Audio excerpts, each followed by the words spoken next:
Hello everyone, I'm going to do this solely, so it's Cocos Corner without Danny. I just wanted to mention that. Okay, we have lots of news and we have impact. And the one after Slammiversary, you can tell my hair's tried to brush it, but it didn't work. You can tell?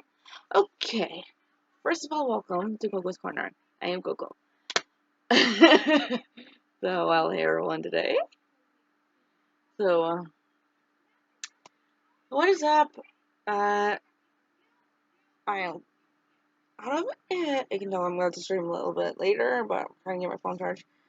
Um, let's see. So we have interesting news. So I want to touch up about last week's where we had a situation. So Cameron Boyce died on a Saturday. So when I released the news, he had died previously, the day before. So I want to. So I'm gonna touch up on that one. It says seizure, but he had epilepsy. So they uh So yeah, Cameron Boyce suffered from epilepsy. We weren't sure if he had taken his medication beforehand or not. So that's one thing that TMZ touched on. And we want to. I'm not sure if this autopsy has been revealed yet, but this autopsy was performed on Monday. I'm assuming this past Monday, and cause of death was deferred pending further investigation. What that means is if it's not the seizure like it said, because you can have a seizure, but it's rare to die from a seizure. That's what I heard on YouTube. Don't quote me if it isn't. But E News is trying to say like this is what's going on, but I guess the police in LA or Hollywood are trying to make sure it's not some kind of like investigation they need to start. Because it's all of a sudden it went, and there was someone who hacked it, I think, into Camera Voice's thing, and saying that it was a prank, but it was his sister did confirm his death. He said, um, now onto the investigation further. Investigation, what that means. It means that if it isn't the seizure that caused it, and there was something else that is showing that he had something in the system that is suspicious, they're going to do an investigation leading to who did it. But if there is a rare case that he did die from a seizure, and it was from epilepsy, what I'm thinking is he might have had a medication that actually had some kind of seizure uh, symptom or a side effect. Because every medication has to have at least a side effect, excuse me, on what it is. So, um, it could be his epilepsy medication is the side effect is seizure. Because mine has my throat. No, my antidepressants. I'm going to do a actual thing so you guys can see what that's not just. I'm not just making it up. Which one is it? Oh, okay, here you go. My antidepressant medication, which is for luck.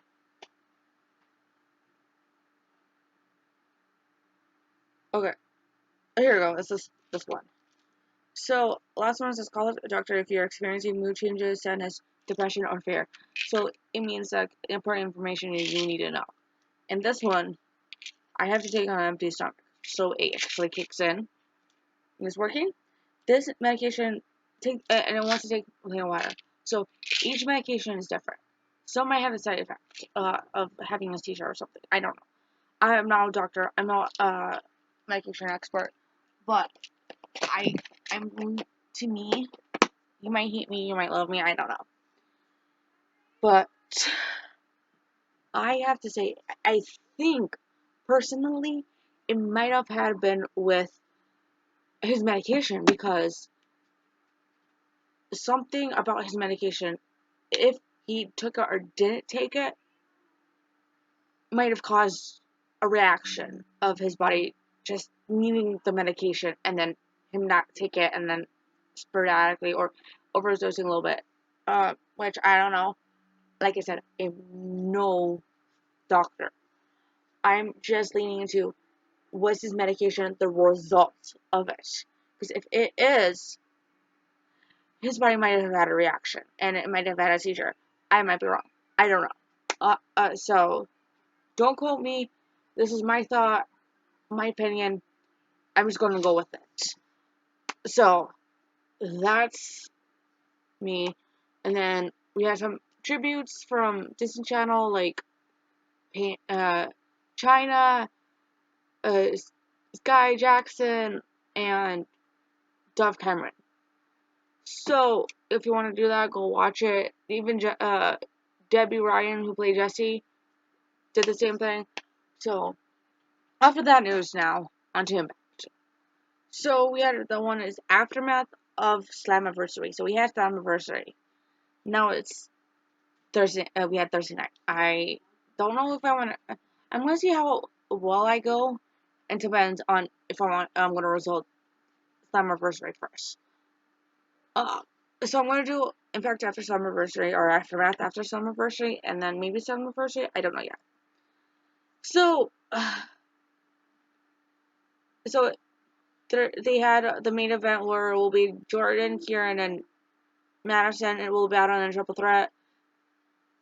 Uh, this is all from Impact Wrestling itself. So whatever I tell you, it's going to probably be from all of it. If I can find some kind of matches. Okay, so here's this triple threat. Is there any other? Okay, I guess. I'm trying to figure out. So first of all, we have already sacrificed Kenny to make Color Cross bleed, and their first blood match is Slammiversary. So yeah, that's that. And then Jaya Valkyrie somehow escapes her championship intact when she defeated both Rosemary and Su Young in a Monster Brawl with Havoc on the side. Rosemary, Su Young, and Havoc in a Monster Brawl summer at SummerSlam. I don't know. I need to get a drink.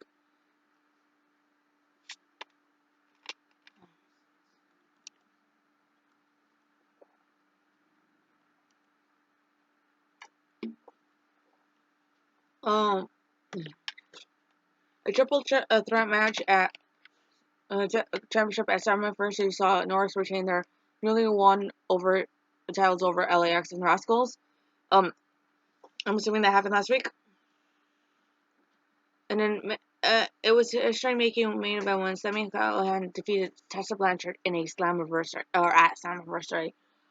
She had an emotional reaction. Then Georgetron retained the X Division Championship over Johnny Impact at Slammiversary. Both Giant and Taya blamed Bravo for the loss. A less than 100% Cage retained the World Championship over Elgin in a hard-hitting collision at the biggest event of the summer. So now to the main event. And it doesn't look like there was much of the show. So this is the Hogan, Grace, and Reign match. So Jordan defeated both Reign and Madison. It looks like she connected several with a series of power slams on Kira. Madison hit with a stunner, but Kira takes out Madison with a super kick for a near fall. Madison attempts to dive of her own, but both Kira and Jordan cut her off with a forearm shot. So yeah, that is Impact. I'm trying to really show think. Okay, so because I quickly cover that, that's not. I'm gonna go to Slammiversary. I'm gonna cover Slammiversary show. Oh, okay. So not I want 19. So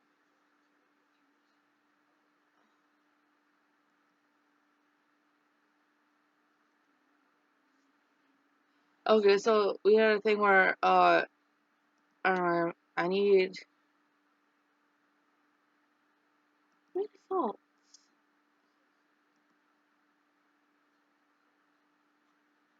Okay, I think I found results. Okay, so this is Slammiversary this past Sunday. Let's see if I can find some. If I can find. Okay, that's it. I had that results. I'm sorry, guys. I was aware that this was going to be difficult as it is, but okay.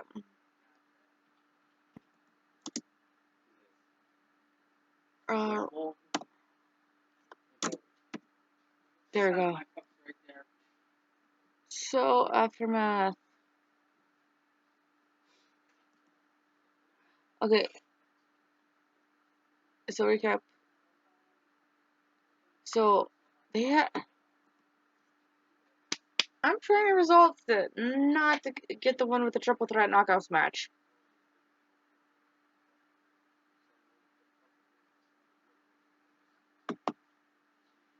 Um, there we go. We have the results now, I think. And it looks like we do. Thank you, Wrestle Ringside. Okay, so we had. So the card is Brian Cage for the Impact World Championship against Elgin for a Monster Balls match for the Women's Championship, or Knockouts Championship. Taya, Rosemary, Sue, and Havoc. Jessica Havoc. Rich Swann versus Johnny Impact for the X Division Championship. North versus LAX versus Rascals. And Moose versus RVD. So there's like. So we had an open match with our open challenge with TJP. He got it from with Trey, Chris, and Willie, one of the Chris brothers from OVA. So we have two first blood matches. Calicross versus Eddie Edwards and Sammy Callahan versus Tessa Blanchard. Okay, the winner is Willie Mack for that match.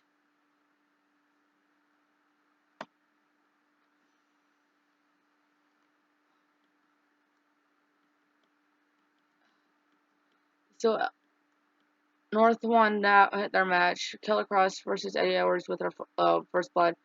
We had Eddie Edwards winning. RVD versus Moose. Moose had his win.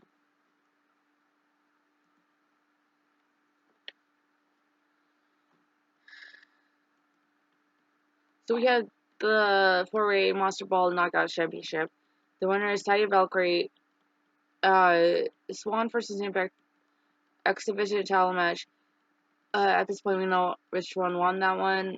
Brian versus Michael for the Impact World Championship.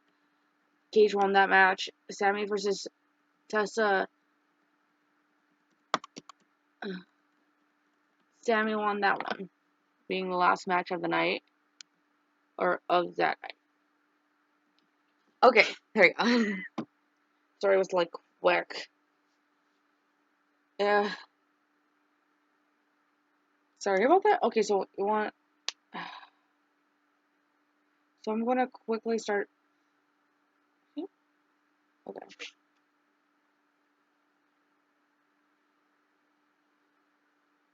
And messages. Okay, whatever. Okay, we have a few. I think I'm gonna cover good enough.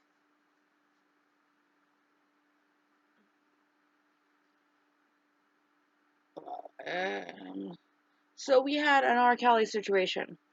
Some of you don't know. Some of you wondering what's going on with Kelly. And so my video just like, Coco, what are you talking about? R. Kelly didn't do nothing. So let me explain. Parents of alleged sex slave fear for suicide pact. So I'm going to read some of this from TMZ. Yeah. The two women who have been living with R. Kelly have not been seen since the singer's most recent arrest. The parents of Joyce fear the women may have made a suicide pact. So what if you don't know what suicide pact is making a pact that they're going to kill themselves in a certain way. Um, might not be the best for the parents to hear this is what's going on with your kid. You need to come claim them. But hey, the women who were living with the singer at Trump Tower, Chicago, are no longer there. They're after the feds raided his apartment Tuesday night and sealed it off, which meaning that they had to get a warrant to go in that place just to see if there's actual conduct in there that needed to be looked at properly and investigate the scene too.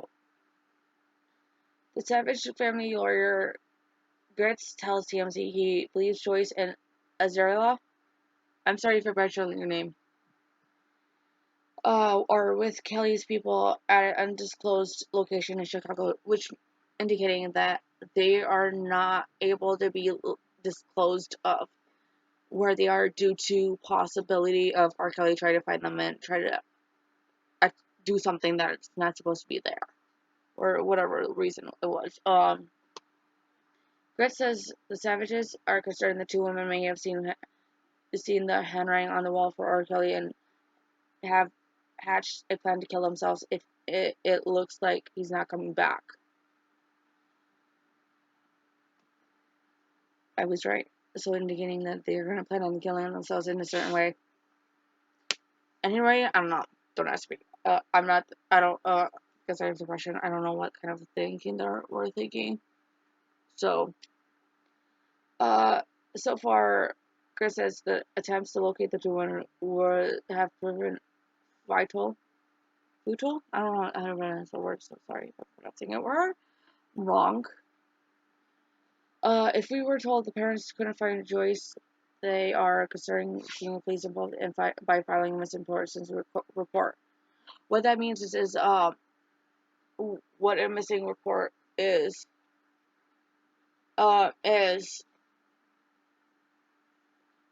so if you're missing a loved one for a certain amount of days, our last seen was this location, this wearing this, they're and they're not coming back, but you don't felt like they're running away, or that wasn't the conclusion, that they just disappeared out of nowhere or into nowhere. That's considered missing persons report. And I'm gonna give you guys an example. This is a story about Epi. Epi Stepek, I think that's how I pronounce her last name. I'm sorry for them. She went missing in. I'm sorry. I'm gonna if so. I'm looking it up because I have to get the right information.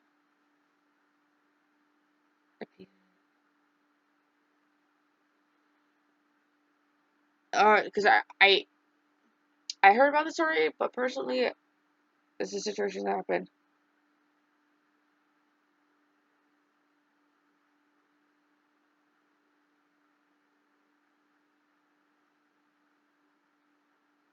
Okay, so they're saying that the date of the situation because this is I'm gonna go by reports and don't quote me. I know Wikipedia is bad, so I'm just gonna go by some information off of there or whatever. So basically, her car was found in Little Rock in a park, but this gets a little scary after a certain disclosure of something been found. My hair's a little rocky. So days before she had a situation with four guys. Um, so on her last day, she called her late brother, and I'll get to why it's a late brother, not brother now. And as Trevor, he's the last known person, anyone, last person in contact with her, or had any contact with her. So, uh, so it was, a park. I'm not gonna try to attempt to pronounce it, but I think I can. Chalamont Park, I think that, I tried, I tried it. But, so October 27th, her car was found discovered abandoned in the park in West Little Rock. Searches of the woods in the park was undertaken, but no signs of Stepford was found. She remains missing for nearly 3 years before the body was in a drainage pipe in the park on May of 2018, so last year. The intimate vicinity of where the car was been found, her death has been classified as a homicide. So she went missing on my birthday, my 20th birthday. Yeah, and she died the day after my birthday. So which means it was what's saying is she was never found until then. And then her brother died of this year, I think. Um, let's see if I can get her brother.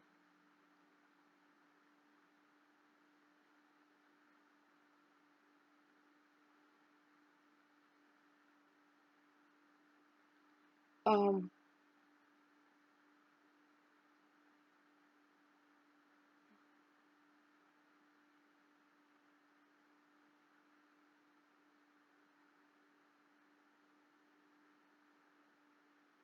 okay, so here we go. Uh, this one's a North Little Rock funeral home. This one's also a situation where, and I will go back into the R. Kelly situation. I promise. So basically, on April 7th, was Trevor was pronounced deceased by his sister Abby, predeceased, and his brother. Okay, come on. So he passed away at 35 of and Epi died at 18. So just ages apart. But Trevor 35 of North Little Rock passed away Wednesday, April 17th from a child. Trevor was known for his Wonder Woman stuff like that. Trevor is missed by his mother and father, and his father and his sister. Um, so yeah, that's the situation with him. So as reported, Kelly was arrested Thursday night. Or this is going back into the situation. Kelly was arrested Thursday night in Chicago walking his dog. While walking his dog, he's now facing a range of federal charges both in New York and Illinois, including racketeering, sex trafficking, and obstruction of justice. What that means is you're trying to get away from whatever the situation is, or like obstructing what could have been a way of helping a police officer out or telling him some information, or I don't know. So this one is like a found case situation. Uh, I sort of say.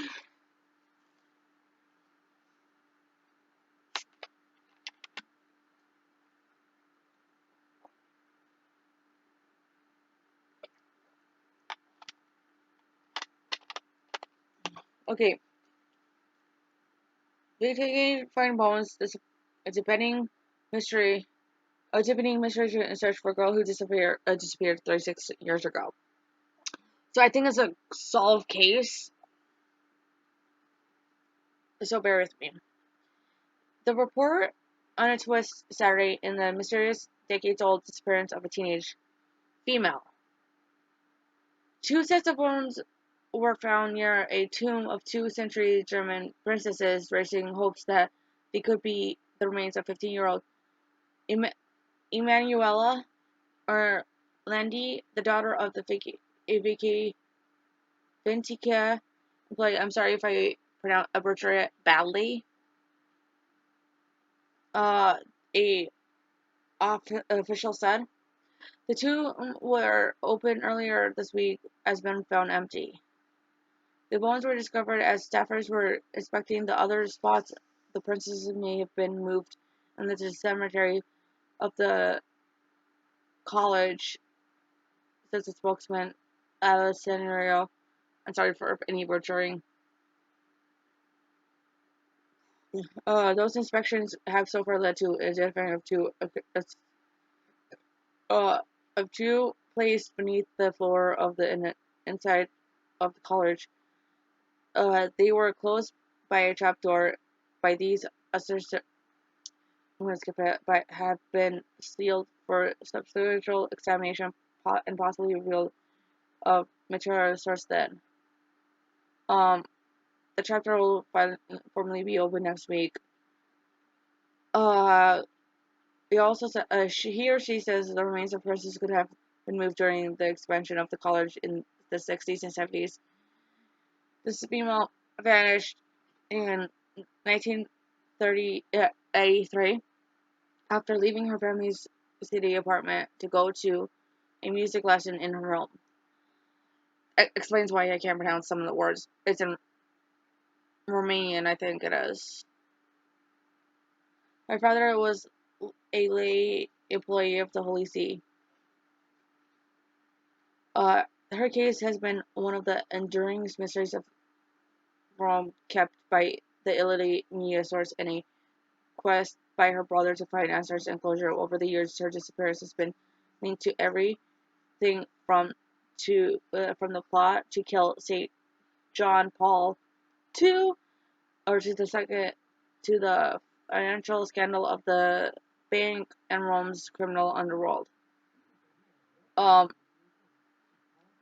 the major twist in the case came in 2012 when forensic police exhumed the body of a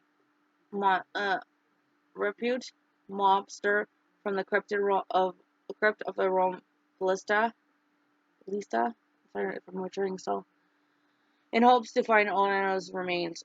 Orlandi's, Orlandi, I think it is, remains as well. The search up to no link. New searches are underway in the cemetery after family received a tip that she might be buried there, indicating that she might have her stuff. There may be remains that might have been hers. Who knows?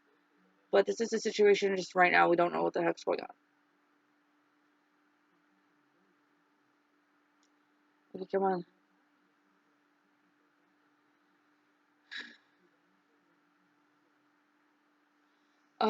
So this one says Soviet employee said she was punched by a customer. I blacked out. That's what it's titled, so indicating that some customers take it a little too far and don't understand that they're just doing their job and they're just hoping to do it right. So we need to give them respect. If they give attitude, doesn't mean you can give it, or you don't give attitude to them, because that possibly be a reason why they kick you out. A woman working at a Subway said she was punched by an irate customer after he became enraged when she verified that his money was not counterfeit, indicating that his money might have not been the right kind of set, or it's not approved, or it's just his money isn't really acceptable. Who knows? Now, Charlotte, North Carolina police are searching for the men who attacked the local college student. Haven Neal, a college student at University of North Carolina at Charlotte, told WSOC-TV that her interaction Sunday was standard right until the moment The man went to pay. I made the sandwich. Everything was fine, no problems until we got to that, she told the news station. According to Neil, the male customer handed her his money. She verified it was not counterfeit, which is standard practice for larger bills in many restaurants and stores. And when I scanned it, he got upset. I thought his money was fake. Just so she was precautious, she was making sure that the money was verifiable, indicating that if it's not fake, I can take it, but if it is fake, I'm sorry, I can't take it. So it's just like she's trying to prevent a falsely paid food, just or free food with fake money. Uh, I just presented him to hand him his change. He threw it on the counter and asked me to pick up and hand it back to him. Neil said the man spat on the counter as the college student tried to sanitize the counter. The man came back and punched her in the face, knocking her out. Neil suffered a cracked tooth and damaged several nerves, and she had to be taken to hospital for stitches. So the same station reported. She also suffered a chest contusion from falling over when was hit.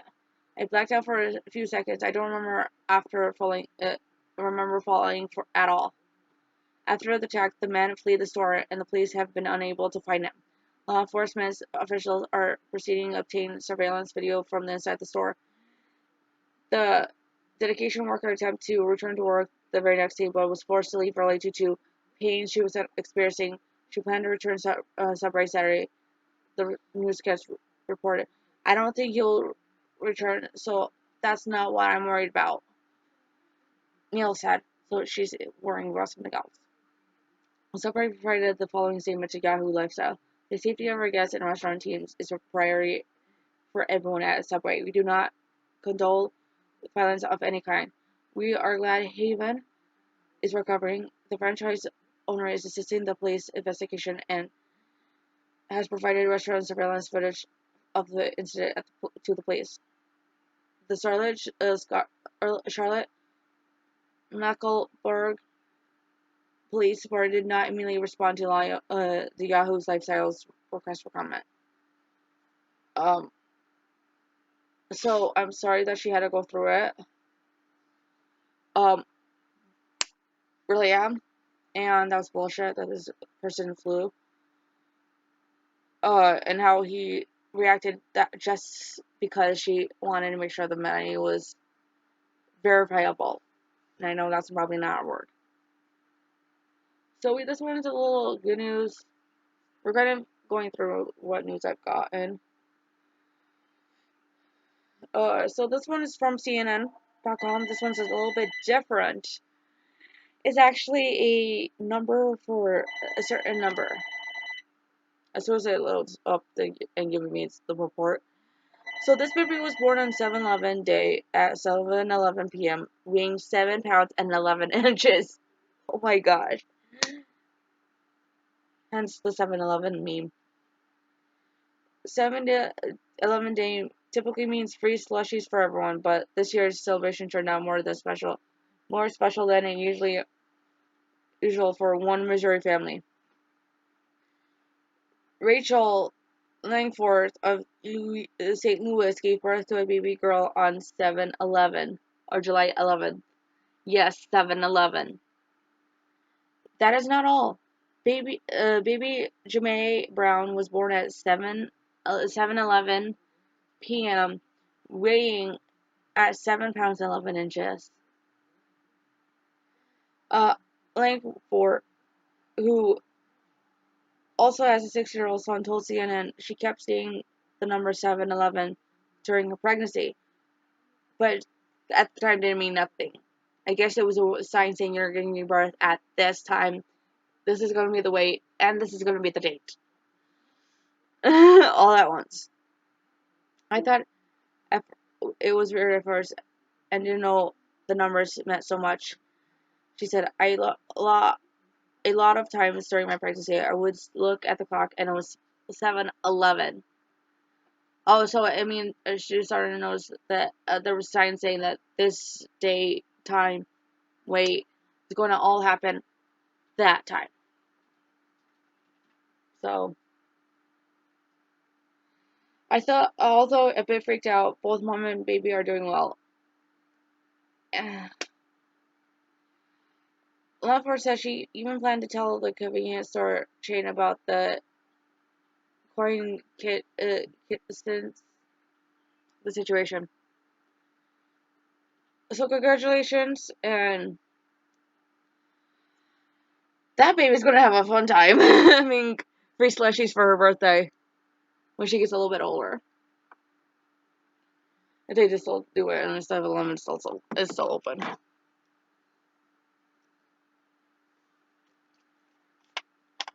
So this one is a Florida woman says a dad died of a flesh-eating bacteria less than 48 hours after entering the water.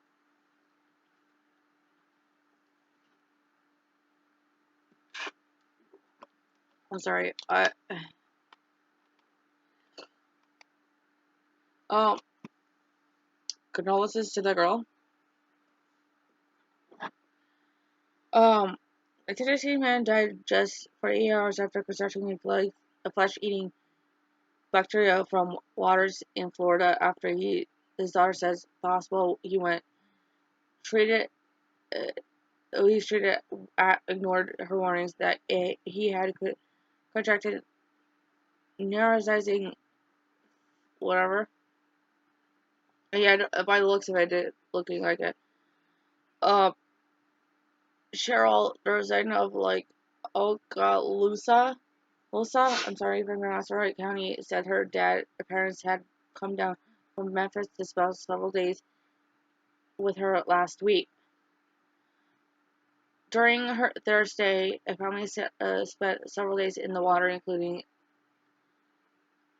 at a beach in Destin, a creek, and a swamp in Bayou. Or, I don't know. Wingle said she had heard a recent report of people in Florida contracting a flesh-eating bacteria. As a result, she took an extra precaution with her father, who previously diagnosed with cancer. When my parents got out of town, I was frantic about Neosporin and liquid band-aids.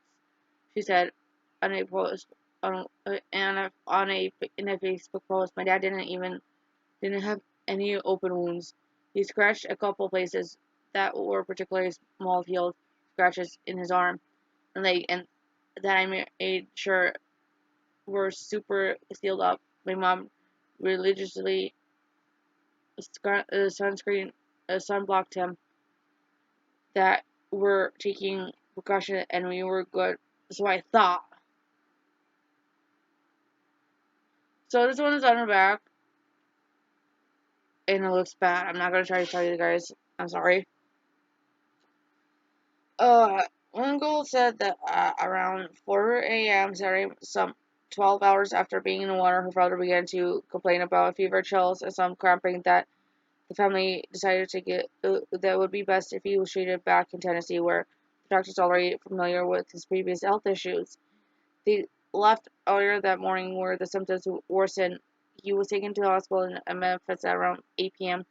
Wingle said that while her father was changing into his hospital ground, staff noticed a terrible swollen spot in his back that had not previously been there.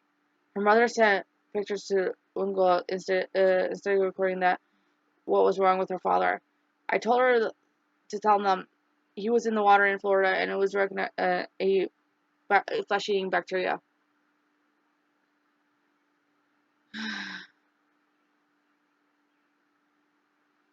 Sorry about that. My hair is just all over the place. One person told her that Mia had blown that out of proportions. Others said it was strapped, stabbed, and it was not. They would not biopsy it. A man's condition worsened despite being treated with antibiotics around 1 a.m. He became septic and coded a short time after he was brought back by medical staff, but his health continued to decline. My dad had a lot of medical issues, but the heart was not one of them. He had an intubate him.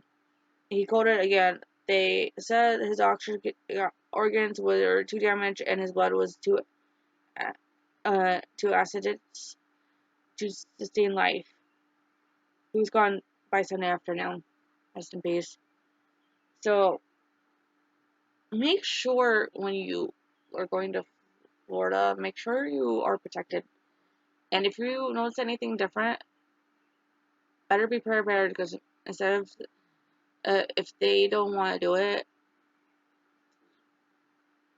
see you find someone who can probably do it. I don't know. Um.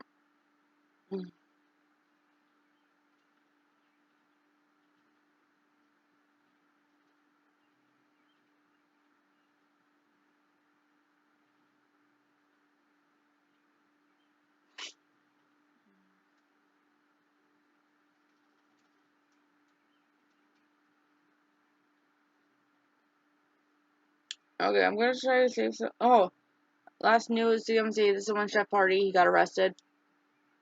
Some of you don't know. So WWE wrestler Jeff Hardy arrested for drunk in public.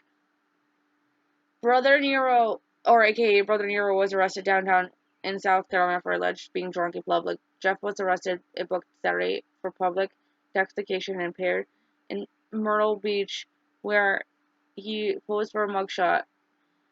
Jeff's indisgustable feature are full displays. His large gouges in his ears and unique facial hair makes him stand out like a sore thumb among weekend lineup for MBPD,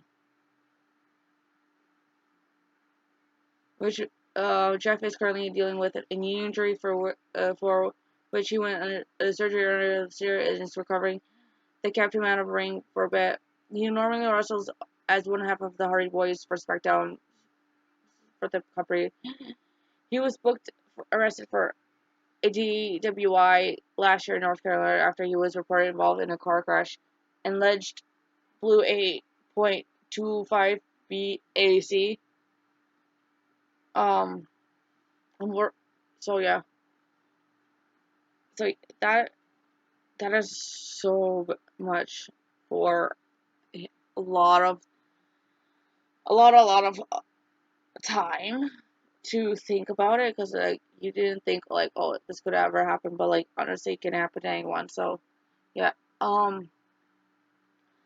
so I think I'm gonna go and it here and see you guys next week. I figured I can cover what I could, and then if not, I'll get to it next week. So I will see you guys next week. Bye.